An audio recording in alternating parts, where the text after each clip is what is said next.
నమస్తే సార్. చంద్రబాబు నాయుడు గారి మీద దాఖలైనటువంటి స్కిల్ డెవలప్మెంట్ కార్పొరేషన్ కేసులో ఈరోజు హైకోర్టులో అయితే విచారణ జరిగింది. ఈ సందర్భంగా జడ్జి గారు ఏమని వ్యాఖ్యానించారు? ఎందుకంటే ప్రభుత్వం తరపున వాదిస్తున్నటువంటి additional advocate general Ponnavolu Sudhakar Reddy గారు గైర్హాజరైనట్టుగా తెలుస్తూ ఉంది. అదేవిధంగా ఈ కేసులో ఉండవల్లి అరుణ్ కుమార్ గారు ప్రత్యేకమైన ఇంట్రెస్ట్ చూపిస్తున్నట్టుగా కూడా తెలుస్తుంది.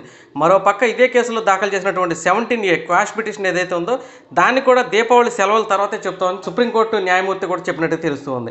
అసలు మొత్తానికి చూసుకున్నట్లయితే చంద్రబాబు గారి కేసులపైన కోర్టుల్లో ఏం జరుగుతుంది, ఎందుకని ఇంత కాలయాపన జరుగుతుంది, ఈరోజు అసలు హైకోర్టులో ఏం జరిగింది? సార్ నమస్కారం సార్. ఈ రోజున ఆంధ్రప్రదేశ్ సర్వోన్నత న్యాయస్థానంలో చంద్రబాబు నాయుడు గారి మీద ఉన్నటువంటి స్కిల్ డెవలప్మెంట్ కేసుకు సంబంధించి రెగ్యులర్ బెయిల్ విచారణ రావడం జరిగింది. విచారణ సందర్భంగా 15/11/2023కి వాయిదా అడగటం జరిగింది. వాయిదా అడిగారు. ఏపీ సిఐడి తరఫున కోర్టు సర్వోన్నత న్యాయస్థానం 15/11/2023కి వాయిదా జరిగింది. అయితే దానికి సంబంధించినటువంటి కేసులో ఇప్పటికే ఉండవల్లి అరుణ్ కుమార్ గారు సిబిఐకి అప్పచెప్పమని చెప్పి పిటిషన్ దాఖలు చేయడం జరిగింది. దానిలో కూడా ఈరోజు విచారణ జరిగింది. సిబిఐ విచారణకు మాకు అభ్యంతరం లేదని ఆంధ్రప్రదేశ్ ప్రభుత్వం తరఫున ఏజీ గారు కోర్టుకు తెలియజేశారు. అప్పుడు కోర్టు వారు సర్వోన్నత న్యాయస్థానం వారు ఒక అఫిడవిట్ రూపం ద్వారా దాఖలు చేయమని కోరగా దానికి 29/11/2023కి వాయిదా పడింది. స్కిల్ డెవలప్మెంట్ ప్రోగ్రామ్ కేసు సంబంధించి విచారణని ఆంధ్రప్రదేశ్ సిఐడి కాకుండా సిబిఐతో విచారణ చేయమని చెప్పి ఉండవల్లి అరుణ్ కుమార్ గారు వేసిన కేసులో మాకు అభ్యంతరం లేదని చెప్పిన దానికి వ్రాతపూర్వకంగా అఫిడవిట్ రూపాన్ని వేయటానికి 29/11కు వాయిదా వేయటం జరిగింది. పోతే ఏపీసీఐడి మరొక కేసులో ఫైబర్ నెట్ కేసులో పీటీ వారెంట్పై విజయవాడ ఏసీబీ కోర్టులో కూడా ఈరోజు విచారణ జరిగింది. విచారణ సందర్భంలో విజయవాడ ఏసీబీ కోర్టులో ప్రభుత్వం తరపున ఈ నెల 30 వరకు కూడా చంద్రబాబు నాయుడు గారిని అరెస్టు చేయబోమని చెప్పి కోర్టు వారికి తెలియచేసిన మీదట కోర్టు వారు పీటీ వారెంట్పై 1/12/2023కి వాయిదా పడ్డది. అయితే ఫైబర్ నెట్ కేసులో పెరా సాఫ్ట్వేర్ ఆస్తులను అటాచ్ చేయమని చెప్పి మరొక పిటిషన్ దాఖలు చేయడం జరిగింది. దాని మీద ఈ నెల 17వ తారీఖున కేసు విచారణ చేయడం జరిగింది. అలానే చంద్రబాబు నాయుడు గారి మీద మరొక కేసు అసైన్ భూముల కేసులకు సంబంధించిన మరొక కేసు కూడా విచారణకు రావడం జరిగింది. ఆ కేసులో ఇప్పటికే క్వాష్ చేయమని చెప్పి మాజీ మంత్రివర్యులు నారాయణ గారు పిటిషన్ దాఖలు చేయగా విచారణ జరిపిన అనంతరం న్యాయస్థానం తీర్పుకు రిజర్వ్డ్ చేయబడ్డది. ఈ సందర్భంలో సిఐడి వారు విచారణ చేయవలసిందిగా పిటిషన్ దాఖలు చేసి ఉన్నారు. దాని మీద 22/11 వాయిదా పట్టడం జరిగింది. అంటే తీర్పు రిజర్వ్డ్ కాబడటానికి ముందు ఇరుపక్షాల వాదనలు పూర్తి స్థాయిలో విన్న తర్వాత కోర్టు తీర్పు రిజర్వ్డ్ కాబని ఈ సందర్భంలో మరొక్కసారి ఆంధ్రప్రదేశ్ ఏపీసీఐడి వారు నారాయణ ఇచ్చినటువంటి పిటిషన్లో ఏది అసైన్ భూముల పిటిషన్లో మరలా విచారణ జరపాలని చెప్పడం అనేది కోర్టు సమయాన్ని వృధా చేయటమే తప్ప మరొకటి కాదు. అంతేకాదు దీంట్లో ఒక పసలేని కేసులుగా భావించవలసి వస్తుంది. సరైన ఆధారాలు లేనటువంటి కేసుగా భావించవలసి వస్తుంది. ఇలాంటి తీర్పు తనకు వ్యతిరేకంగా వచ్చే పరిస్థితుల్లో మాత్రమే ఇలా కాలయాపన కోసం ఒక కక్షపూరితంగా కుట్రపూరితంగా రాజకీయంగా ఇబ్బంది పెట్టాలనే ఉద్దేశం మీద ఇలా అన్నీ కూడా పెట్టినట్టుగా తెలియజేసింది.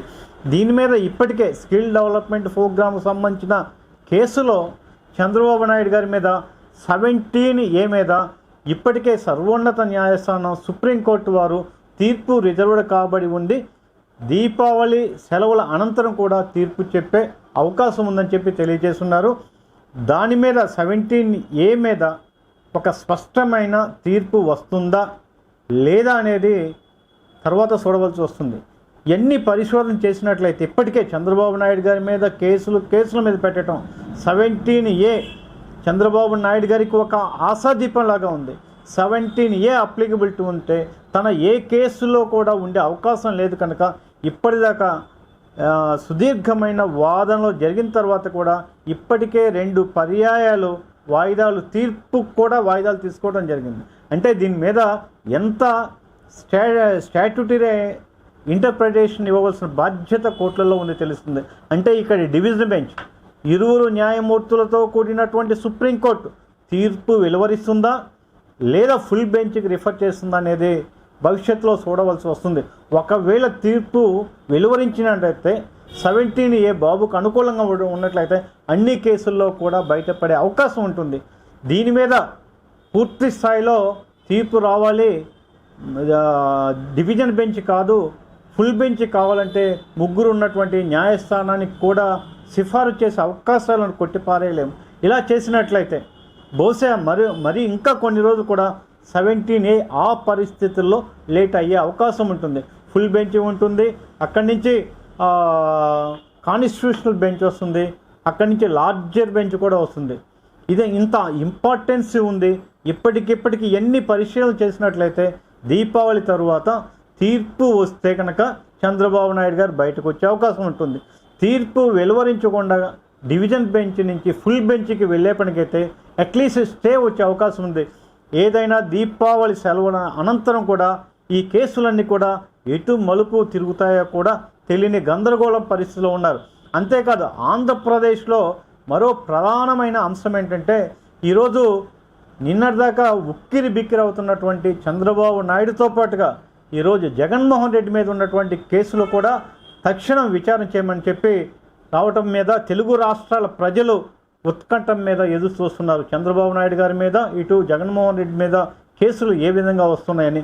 ఈరోజైతే జరిగినటువంటి విచారణ అన్ని పరిగణలోకి తీసుకున్న తర్వాత ఈ నెలాఖరు వరకు కూడా చంద్రబాబు నాయుడు గారు ఏ కేసులో కూడా అరెస్ట్ అయ్యే అవకాశం లేదు. దీని భవిష్యత్తులో కూడా మరొక్కసారి అరెస్ట్ అయ్యే అవకాశాలు ఏమాత్రం కూడా కనుసూపు మేరలు లేవని చెప్పడంలో సందేహం లేదు. సార్ ఇప్పుడు మరి 17A అనేది ప్రధానంగా అప్లై అయినట్టయితే ఇప్పుడు కొత్తగా పెట్టినటువంటి కేసులు ఏవైతే ఉన్నాయో ఇసుకలో స్కామ్ జరిగిందని ఒక కేసు, మద్యంలో స్కామ్ జరిగిందని ఇంకో కేసు కూడా ఆయన మీద పెట్టారు. మరి ఆ కేసుల పరిస్థితి ఏంటి సార్? ఆల్రెడీ పీటీ వారెంట్లు తీసుకున్నటువంటి పరిస్థితి, మరి ఒకవేళ అప్లికేబుల్ అయితే మరి ఈ కేసులు మొత్తం పరిస్థితి ఏ విధంగా ఉండబోతుంది? ఒక్కసారి అవినీతికి నిరోధక చట్టం కింద ఏ కేసు పెట్టినా కూడా 17A అప్లికబిలిటీ అవుతుంది.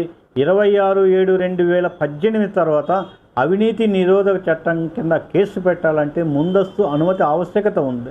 ప్రొసీజర్ ఆస్పెక్ట్లో కనుక ఫాలో కాకపోతే 17A ఒక్కసారి అప్లికబిలిటీ ఉంటుందని కోర్టు ఒక నిర్ణయానికి వస్తే ఏ కేసు కూడా నిలబడే అవకాశమే లేదు, భవిష్యత్తులో కూడా నిలబడే అవకాశమే లేదు.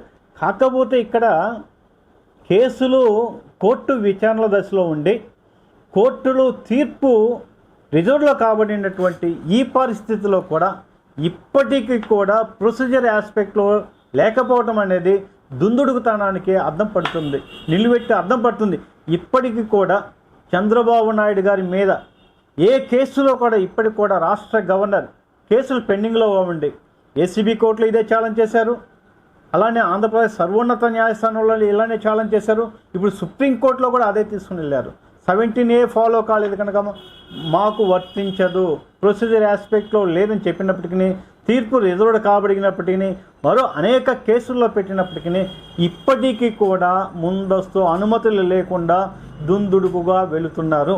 ఒక్కసారి ఇవన్నీ కూడా విధానపరమైనటువంటి నిర్ణయాలలో సంబంధిత అధికారులకు బాధ్యత లేకుండా, అడ్మినిస్ట్రేటివ్ డిపార్ట్మెంట్కి బాధ్యత లేకుండా, ఫైనాన్స్ డిపార్ట్మెంట్కు బాధ్యత లేకుండా విధానపరమైన నిర్ణయాలు తీసుకున్నటువంటి ఒక్క ముఖ్యమంత్రిని బలి చేయాలని కోరుకోవటం రాజకీయంగా తాత్కాలికమైన ఊరట ఉండవచ్చు, కానీ కోర్టులలో ఏ కేసు కూడా నిలబడే అవకాశమే లేదు.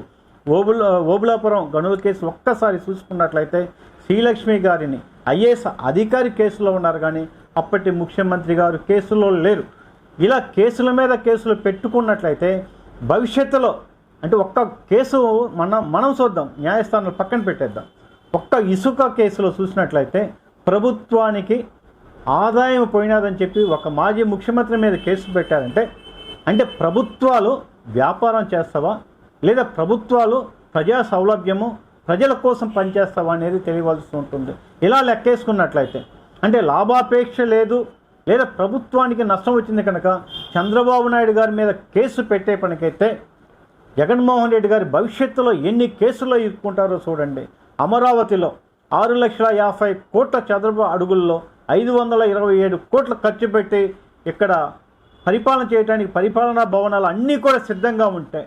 కోర్టు తీర్పులను దగ్గరించి కోర్టులను తప్పుదోవ పట్టించి అక్కడ పర్యాటక రంగానికి సంబంధించిన భవంతులు కడతామని చెప్పి ఇంచుమించుగా 1,50,000 చదరపు అడుగుల్లో ఇంచుమించుగా 450 కోట్ల రూపాయలు. దీన్ని అవినీతి కాదంటారా? లేదా ఇసుకను వ్యాపారం చేయటం అవినీతి కాదంటారా? మద్యం మీద బిల్స్ లేకుండా ఇవ్వటం వ్యాపారం కాదంటారా? నవరత్నాల పేరుతో ప్రజలకు అనేక పథకాల రూపంగా ఇస్తుంటే ఇది ప్రభుత్వ ఖజానాకు దెబ్బ పడినట్టు కాదా? ఈ విధంగా కేసులు పెట్టుకుంటే ఏ ముఖ్యమంత్రి కూడా పరిపాలనా విభాగమైనటువంటి విధాన నిర్ణయాలు తీసుకునే అవకాశమే లేదు. భారతదేశ చరిత్రలోనే ఇలాంటి కేసులు నేను మొట్టమొదటిసారిగా చూస్తున్నాను. ఒక న్యాయవాదిగా తీవ్రంగా వ్యతిరేకిస్తున్నాను. ఇవి భవిష్యత్తులో పరిపాలనకి ఆటంకాలు వస్తుంది. ఏ ముఖ్యమంత్రి కూడా స్వతంత్రంగా ప్రజల కోసం నిర్ణయాలు తీసుకునే అవకాశం ఏది లేదు. ఎప్పుడో జరిగినటువంటి ప్రజలకు ఉపయోగపడేటటువంటి వాటి మీద ముఖ్యమంత్రి కుట్ర ఉందని చెప్పి అధికారులు సంబంధం లేకుండా విధానపరమైనటువంటి అసెంబ్లీలో నిర్ణయాలు తీసుకుని ప్రజల కోసం ఉచితంగా ప్రజలకు ఇస్తుంటే కన్స్ట్రక్షన్ పెరుగుతుంది, కన్స్ట్రక్షన్ వాల్యూ పెరుగుతుంది, దానివల్ల పెట్టుబడులు వస్తుంటాయి, సామాన్య మానవులు కూడా ఇల్లు కొనుక్కునే అవకాశం ఉంటుంది. ఎప్పుడైతే పెట్టుబడుల్లో తనకు కన్స్ట్రక్షన్ వాల్యూ తగ్గుతుందో భవన నిర్మాణ రంగానికి సంబంధించిన అనుబంధ సంస్థలు అనేకం ఉంటాం. ఇప్పుడు ఎలక్ట్రిసిటీ కావచ్చు, లేదా తాపీ మేసర్లు కావచ్చు, లేదా ఇసుక కావచ్చు, లేదా సిమెంట్ కావచ్చు, లేదా వడ్రంగి కావచ్చు, అనేక రకాలైనటువంటి ఒక భవన నిర్మాణం అంటే అనుబంధ సమస్యలు అనేకం ఉన్నాయి. వీళ్ళందరికీ కూడా ఉద్యోగ ఉపాధి అవకాశాలు ఈ రంగం మీద భారతదేశంలో అత్యధికంగా ఆధారపడి ఉన్నటువంటి ఒక అద్భుతమైన రంగం. అలాంటి రంగానికి ప్రాధాన్యతను గుర్తించి చంద్రబాబు నాయుడు గారు ఇసుక నామినల్ సీజన్ రేటు ఇవ్వడం ద్వారా తక్కువ ధరకు ఇస్తుంటే దాన్ని అవినీతి అని చెప్పడం అంటే ఇంతకన్నా దుర్మార్గం భారతదేశంలో మరొక్కటి లేదు. అది నిజంగా కనుక అవినీతి అయితే ఈరోజు జగన్మోహన్ రెడ్డి చేస్తున్నటువంటి రివర్స్ స్టాండర్డ్స్ దగ్గర నుంచి అన్నీ కూడా అవినీతే. భవిష్యత్తులో జగన్మోహన్ రెడ్డి గారు జీవితకాలం అంతా కూడా కోర్టు చుట్టూ తిరుగుతంలో ఉంటాడని చెప్పడంలో అతిశయోక్తి లేదు.